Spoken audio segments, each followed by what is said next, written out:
The old Victorian house stood on a hill overlooking the town, a silent sentinel against the darkening sky.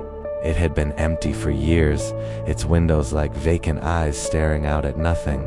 Locals whispered tallies of the previous owner, an eccentric recluse named Alara, and the strange hushed fire that had consumed her home a decade ago. The official report stated a faulty electrical wire, but the townsfolk knew better. How could a fire, so fierce it reduced a grand house to ash, make no sound? No screams, no crackling wood, no shattering glass, just a silent, all-consuming inferno. Young Liam, a budding journalist with a penchant for unsolved mysteries, found himself drawn to the enigma of the silent fire. He spent weeks poring over dusty archives, interviewing reluctant townsfolk, and poring over the sparse police reports. The more he dug, the more inconsistencies he found. The fire had started in the attic, yet Alara's diary, recovered strangely intact from the living room, spoke of a ritual she performed nightly in the very same attic, a ritual to silence the shadows she'd written in flowing, ink-stained script.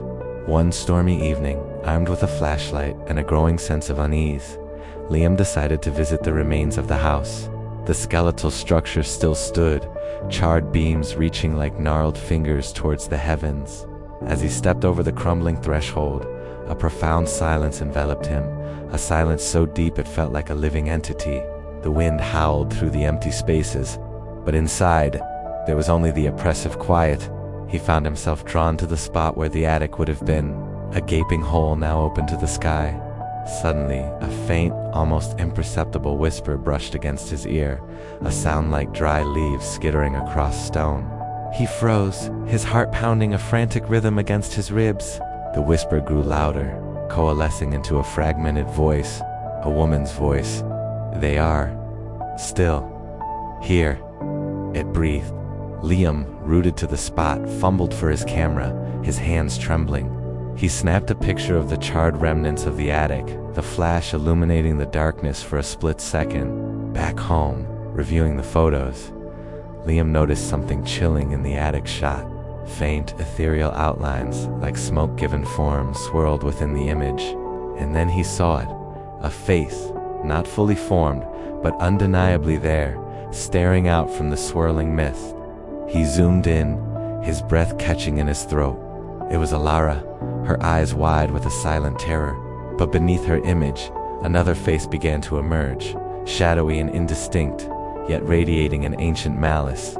The next morning, Liam awoke with a gasp. He remembered the whisper, the faces in the photo, and a horrifying detail that had only now surfaced in his memory. Alara's diary mentioned a specific chant repeated during her attic ritual. A chant meant to trap and silence malevolent entities. The shadows she spoke of. What if the fire hadn't been an accident?